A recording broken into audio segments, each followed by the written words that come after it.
Now, where in the world did we ever get Easter to celebrate Jesus' resurrection? Have you ever wondered about that? I bet most of you have never thought about it twice. You know why? Because everybody's always done it. Your mommy and daddy did it. Their parents did it. Grandma and grandpa did it. Great-grandparents did it. You do it because everybody else has done it all your life. You just kind of go along because everybody else has done it, right? All right. But where did it come from? Did the thought ever cross your mind? First of all, let me make a statement here that's going to blow your mind. Do you know that Easter Sunday cannot possibly be the day of the resurrection? You know why? Easter never falls on the same date year to year, right? It can't be the day of Jesus' resurrection. I'll tell you why. Look at the screen here. For example, let's go back 5 or 6 years. In 1996, Easter came on April the 7th. That's when you all celebrated it. The next year, 1997, it came on March the 30th. The next year, 1998, it came on April the 12th. Last year, it came on April the 3rd.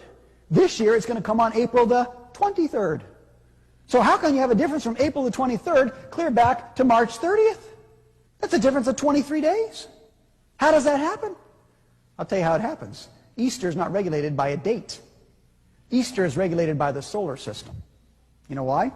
Easter always comes the first Sunday after the first full moon, after the equinox, when days and nights are equal length. You never knew that, did you? Isn't that amazing? And so all the people that are celebrating the resurrection of Jesus on Easter Sunday morning, it's just not true.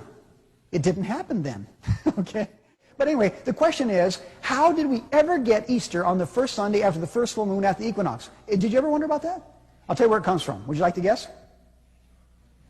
It comes from Babylon. You're right. Everything goes back to Babylon. I don't care what it is. In Babylon, they had a goddess of fertility. Her name was, interestingly, Ishtar. I-S-H-T-A-R. That's where we get our word Easter from, was this pagan goddess of fertility. If you doubt this, by the way, go home tonight in your encyclopedia and look up Easter in your encyclopedia. It'll tell you the whole story that I'm going to tell you right now. It's in every history book. And what they did, this goddess of fertility called Ishtar, they worshipped her in the springtime. You know why? Because everything was coming to life. And she was the one that caused all life and everything to grow anyway. So they thought she got very active in the springtime. So they honored her always on the first Sunday after the first full moon, after the equinox. That was Ishtar's day, because she was the goddess of fertility, the goddess of reproduction. And you know what happens, folks? They took that then, and they celebrated this day of her in her honor, and so did Medo-Persia, and so did Greece. In fact, Greece had her under another name called Venus. You ever heard of Venus before? That's Ishtar in Babylon, the same thing. And then you go to Rome, and Rome had this, and folks, the same thing. You come to Constantine. Constantine, about 300 years after Jesus, says, hey, we got all these pagans out here, and they're worshiping Ishtar on the first Sunday after the first full moon after equinox. You know what? Jesus rose from the tomb in the springtime. It was Passover time and so on. Why don't we take this Ishtar's day, and instead of giving honor to Ishtar, the giver of life and so on, Jesus is the resurrection. Jesus is the life. Why don't we start to keep this day in honor of Jesus Christ? And we could win all these pagans to Christianity. And the Christians said, that's a great idea. And so, folks, he changed Ishtar's day to Easter Day in honor of Jesus' resurrection. And then as Papal Rome again rules the entire world for the next 1260 years, it passes that teaching on to everybody in the world, and the whole world does it, and nobody even thinks twice about it. But you all tell me, what in the world do chocolate chickies and bunny rabbits got to do with the resurrection of Jesus? Amen? Did you ever wonder about that? I bet you didn't. You know why?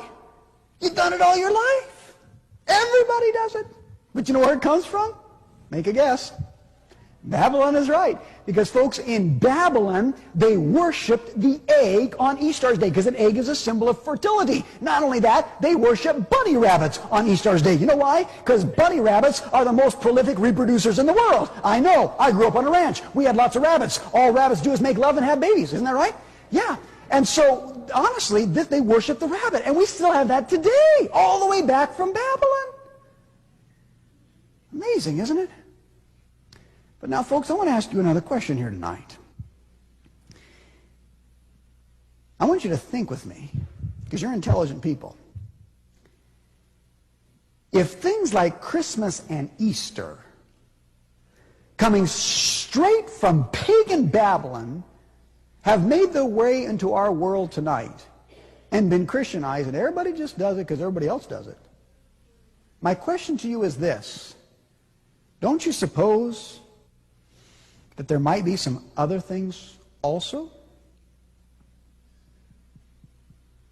Don't you suppose there might have been some other false teachings or errors or pagan practices or deceptions that have snuck their way in that we are following and teaching and practicing that's totally contrary to the truth of the Bible? Don't you think there might be some of those? You better believe it, my friends. You better believe it.